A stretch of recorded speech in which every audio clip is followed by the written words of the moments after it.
Broadcasting from the business capital of the world, this is the Podcast Business News Network. Welcome back. John Riggio, our architect, our pro tennis player, author, and man of the hour, joins us again here. Excited to talk more about his projects, residential, commercial, you name it. He does it. Based out of New Jersey, working in the tri-state. John, and here's your introduction. And here's the book. Yeah, it's hard to read. So My Own Court, the life story of tennis legend, John Riggio. There he is. How are you today, darling? Great. Thanks a lot, Jill. Pleasure to have you here, superstar. I know we're going to focus on the architectural work today, but just for those who may not know a little bit about the book, where they can get it, I'd appreciate starting with that today. Of course. Yes, the book, My Own Court, the life story of tennis legend John Riggio, is available on the internet. You can buy it on Amazon.com. You can buy that at the hardcover on Amazon, the paperback, and the ebook. You could also buy it at different locations online, like Barnes& and Noble, Kobo, Thrift Books, a number of other locations. They have the paperback and they have the ebook also. And if you get the ebook, of course, you could translate the writing into any language if English isn't your first language. And so the book is very good. It has a lot of stories of when I was younger playing pro tennis, and also has a lot of things about my architect profession. The two things, the architect profession and the tennis were really connected together. They were intended to work good together, and some other tennis players also were doing this kind of work. And the book is very interesting. I think you'd really like it. It has a lot of stories, and but as far as my architect profession, I have an office here in Metuchen, New Jersey. And I am licensed in New Jersey, New York, and Pennsylvania, and I do different projects over the years in the three different states. Um, but right now, I've been showing a lot of samples of some of my single family houses. There's a number of different kinds of projects with the single family houses. Some of them are using the existing foundations. Some of them are just basic additions, and some of them are completely new houses where the whole existing house is demolished, the foundations are completely ripped out, and the new house is constructed. The houses I work on all variety of sizes. They go smaller houses, maybe only less than 2,000 square feet. And a lot of the houses I've been working on are about 4,000. Some of them are even going over close to 6,000 square feet these days. Today I have one very nice job to show you. It was a project that is sort of currently going on. This is the house that was a split level, and they didn't really like the split level style house, so they wanted to change it into a colonial. So to do that, we had to change the entrance, change the where the entrance goes into the house, and really built a whole new floor connecting it so the house pretty much works like a colonial.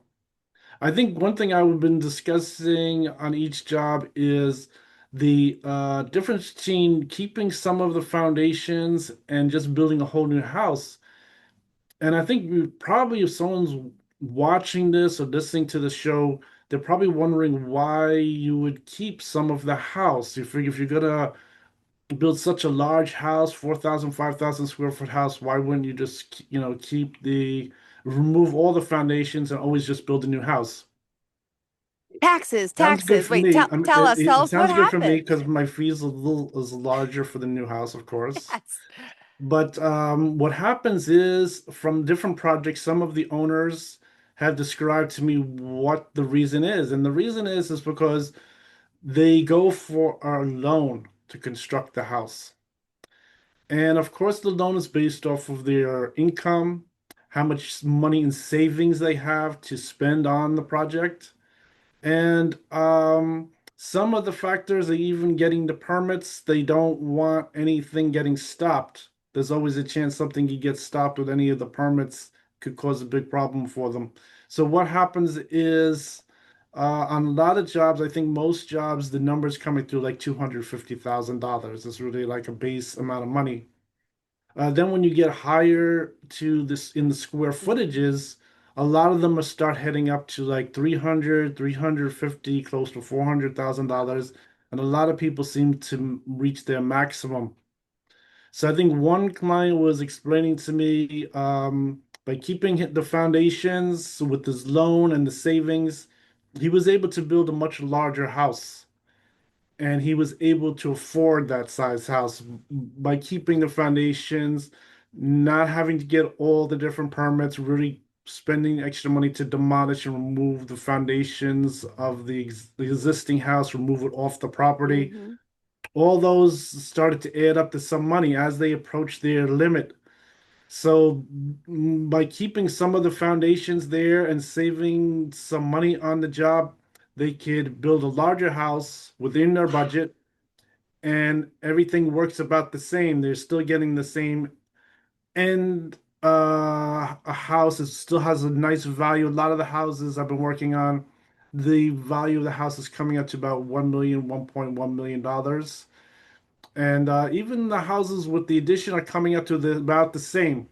I think one thing I did notice is people who went and spent that extra money or maybe figured out how to really get savings on the construction, those houses sold very fast. The new owners always moved in very fast. It's difficult for me to get pictures of the final new houses. I'm trying to really work on it to make sure I get the pictures now because they move in and then I cannot take any inside pictures. I just have some exterior photographs. So that is really one interesting thing that was happening. I think some things people were also looking at to save money on the construction when they go for the new house was using superior walls. I went down to the Superior Wall continuing education they had over here in New Jersey. I went down to their manufacturing plant. They showed me around, and I asked some questions, and that's what it was coming out to that they could save the client 20% on a foundation compared to building the foundation out of concrete block. And a more expensive foundation is poured concrete. So some people who were using the superior walls, they were able to get an insulated foundation wall, but they also saved some money. That extra 20%, getting closer to the maximum of what they could spend, was helping the job. So things like that were working very well. And so that's really the story of what's happening with why they would keep the foundations or why they wouldn't just remove all of them. Of course, in every job, I would always recommend if they, of course, can afford to construct a new house to build a new house because all those little problems that were existing with the foundation, the low ceilings in the cellar, we can completely remove, and you can get a nice ceiling that's maybe 8 foot 6, 9 foot high ceiling in the cellar. And usually you get higher first floor ceiling heights too if you're going to keep part of the first floor. So instead of maybe 8 foot or 8 foot 6, we go up to maybe 9 to 10 foot high on the ceiling height of the first floor. Second floor, a lot of times people usually go with a 9 foot high second floor. And so that brings the whole house where it's within the maximum. The different zones I've been showing, they have different maximums. Some are 32 feet, some are 35, some go up to 40 feet in height. So there's still room there for the two floors, the larger cellar, and a nice sized roof. Some people even utilize that attic space for storage, things like that. In some of the zones, we could even finish it, make it a half story. So that's what's happening with a lot of these jobs. And so one job I'm showing you here, let me just share this.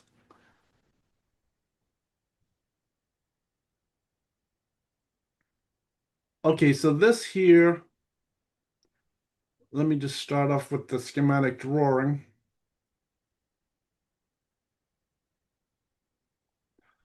Okay,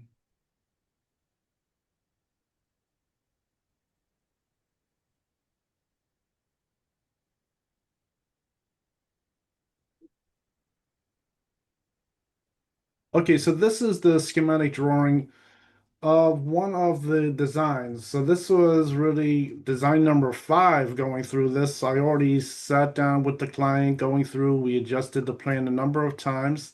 And a lot of times on these jobs, the house gets larger and larger instead of getting smaller and smaller. Some people they like the ideas I give them and they want to go and they want to expand it, getting a further, a larger job. So then this here. So this is just the preliminary designs. And at this point, the whole house is shaded in because we're completely removing everything. We're renovating the whole house. And this shows the property in scale. They're seeing this in scale. They're seeing this has an existing driveway. Of this particular project, the only thing that didn't change was the driveway. Many projects I put in a circular driveway here, but this one, sort of the way the house is situated, they just sort of kept that driveway. They liked the side entrance to the garage, and that's the only really piece that stayed there the same without getting really changed too much. Um, then this one here is the next design drawing. Is this showing the first floor? Let me just zoom into this first floor.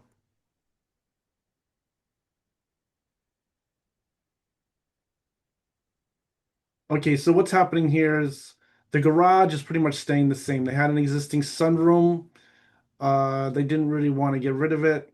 Everything else is new. These dotted lines are all removing. The front of the whole wall of the house is completely removed. All the interior partitions are removed. The old stair is gone. So this here, we made this whole new entrance also. So now this has steps. Before you were just walking in on the grade level. Now you're going up five steps, which is sort of like a standard for most houses. Most people like five steps, and then you have a 4-inch step going into the house.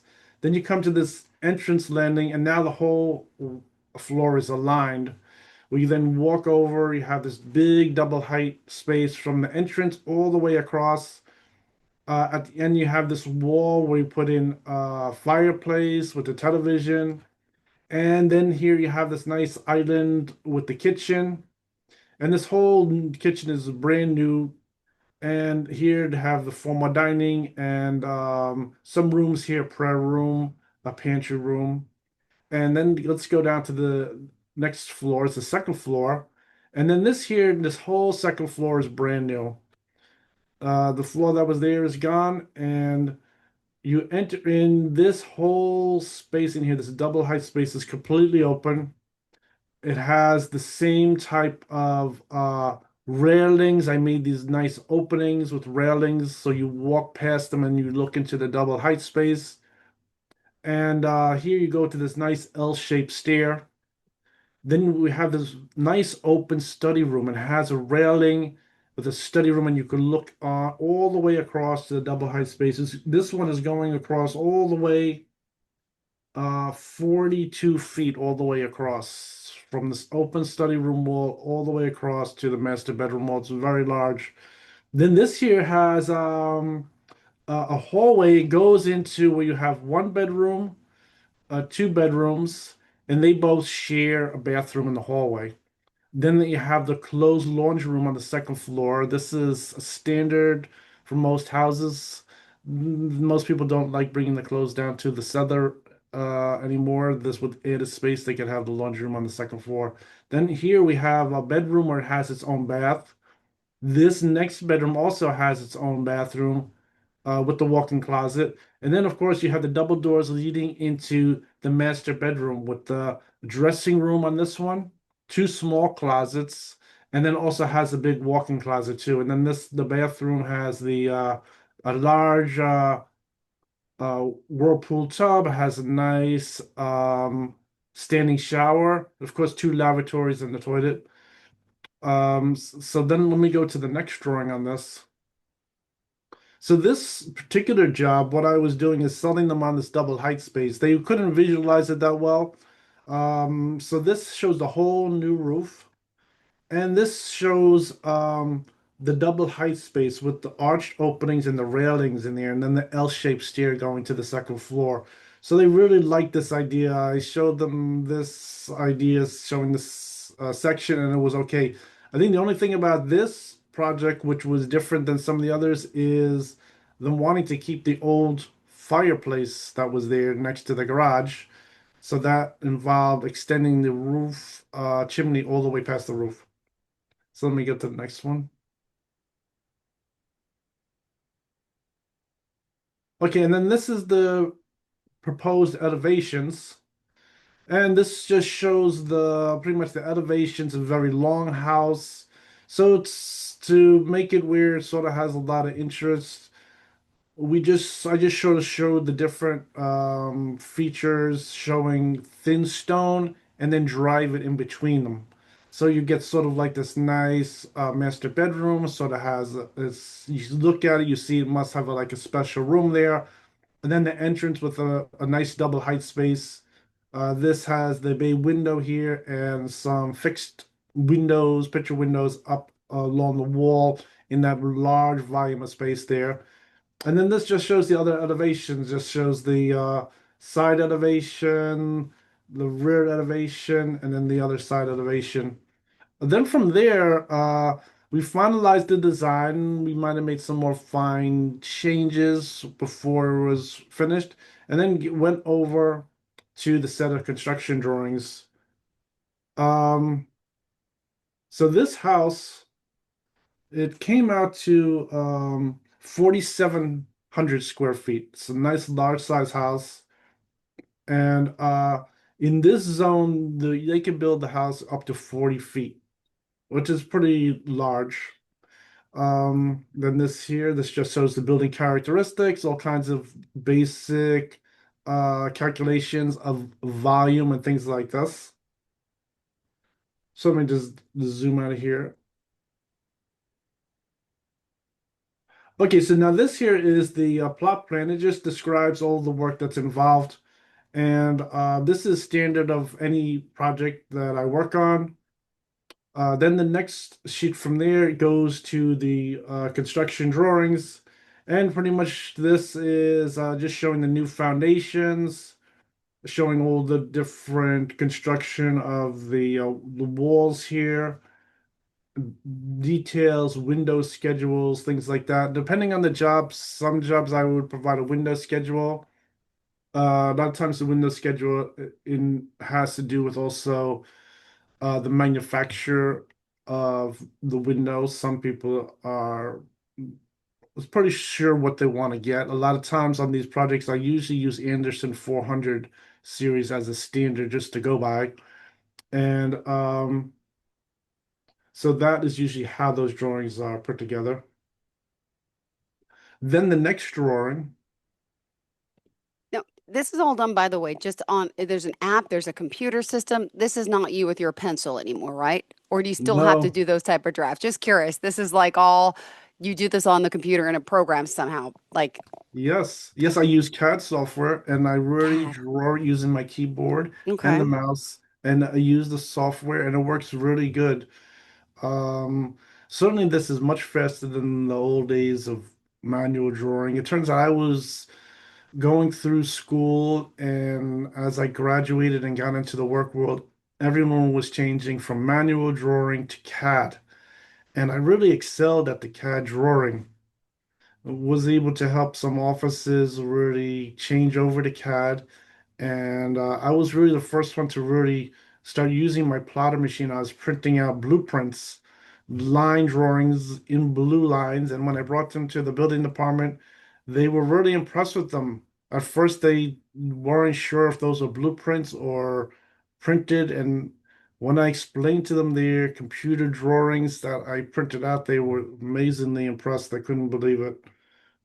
And Wow. so this here is the second floor, and it shows all kinds of things that we added from the design. We added a terrace in the back of the house with sliding doors from the dressing room. Added a balcony over here on the left side in this Wow. bedroom. And some other small changes, but I think from the design, almost all of the changes are there. Some things almost all about the same. And then the same thing here, just detailing the roof. And let me go to the next drawing. So this here is the elevations. And here that has the elevations, some details for the elevations, just pointing out some things like particularly a shear wall over the garage. If you're building over your garage, you have to install or really construct a shear wall, and this has to do with metal anchoring, additional wood bracing. Because anytime also you build over your garage, the garage isn't insulated. It a lot of times isn't finished. They might have even built it with lighter construction. So all those Yeah. things are necessary in the garage to build over the existing areas. Um, then the next one is this is the sections, and I added a water diagram since they completely gutted out the whole house.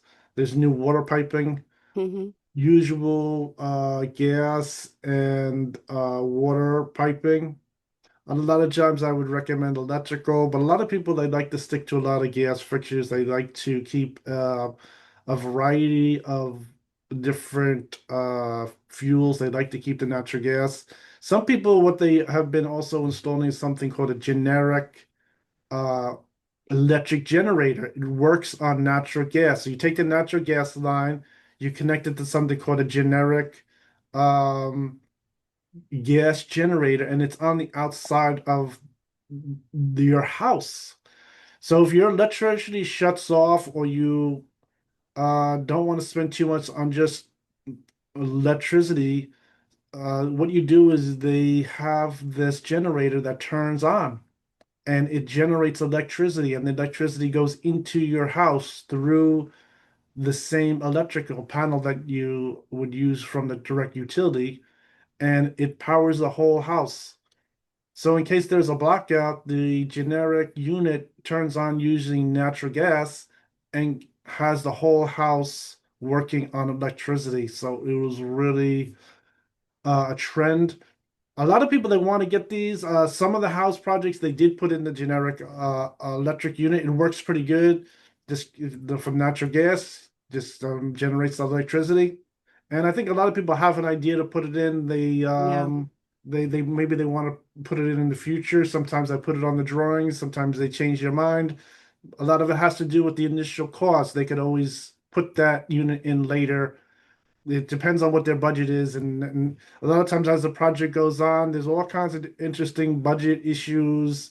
Sometimes a lot of people add on to the project. They spend an extra 50,000 or more, maybe putting in those iron doors, adding more money in the kitchen. Some people add on another $40,000 and put it into their kitchen, really get really nice fixtures and stone tops and things like that. So then the next drawing here, this is just a standard wood framing drawing, and this is just showing all the different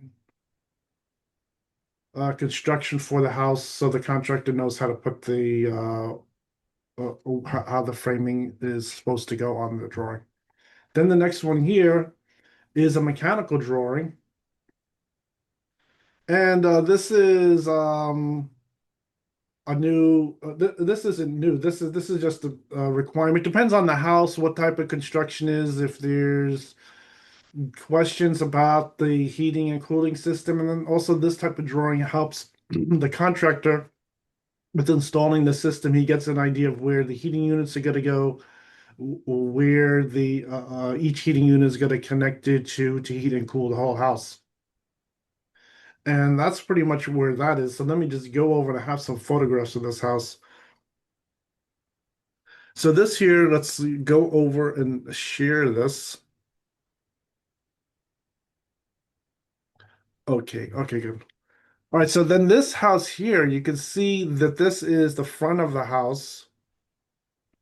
I have my advertisement right there in the front of the lawn. And this is a really amazingly long house. You see how Yeah. wide it is. Let me just get an exact number on the width of that house. Okay, so this house is 87 feet wide. It's Wow. very long. And the house at the width is approximately at its widest, it's 44 feet. It goes between 35 and 44 feet on this house. There's Wow. little ins and outs. So it's very large. And I think this here you can see the balcony on the left side, put a little pent Amazing. over the two garage doors. Nice entrance with some columns. Gorgeous. And this is showing the front view of this.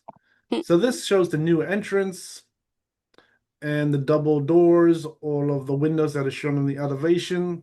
They match pretty well. Wow. And it's a very nice long house. This house, in fact, it overlooks it has like an open space across the street. Nice. And this is It's some amazing how the pretty good plans turn pictures. into that. It's gorgeous. Yes. So this is really amazing And and a house like came that out goes very for what? nice. What does that go for? About a Well, this million house, what happened something? is the owner was interested in making this whole addition to his house. So he didn't have to set it or anything. He Got it. moved right in. As soon as they finished the job, he's in the house. His whole family is there. During construction, of course, they had to move out for nearly about a year's time, Wow. which is a long time. They moved someplace for temporarily, and then after this house is completed, they all move right back into the house. Amazing. All right. Well, we This is got a minute and a half left. What else? What else? so this that is a usual situation for a larger job like this, and the Yeah. owner owns a house. He wants to make that addition. He has to move out for 6 months to a year, and then they really move back in when everything is signed off. It's really amazing. It is all that work. It's beautiful when it comes to fruition like that. Ah, telling you, one day I'm still waiting. I need an extension. Can't wait. I'm sure it's going to cost me an arm and a leg, but I want one. I want a wider house. I want an 87-foot or 85-foot house. Oh. Well, John, how do we reach out to you for your services? And So all you do is go to my webpage, www.johnriggio.com. There I have a description of my work. I have a portfolio, and of course I have my contact information. You can just send me an email, call my office number, and of course I'm gonna reply and I can help you with your project. oh my goodness. Well, thank you so much. Always a pleasure. And don't forget my own court, The Life Story of Tennis Legend John Riggio. Here, go get a copy. Thank you so much, John. You have a fantastic day, and we'll talk next week. Same time, same place. Bye. Welcome, Jill. Thanks. Thank you.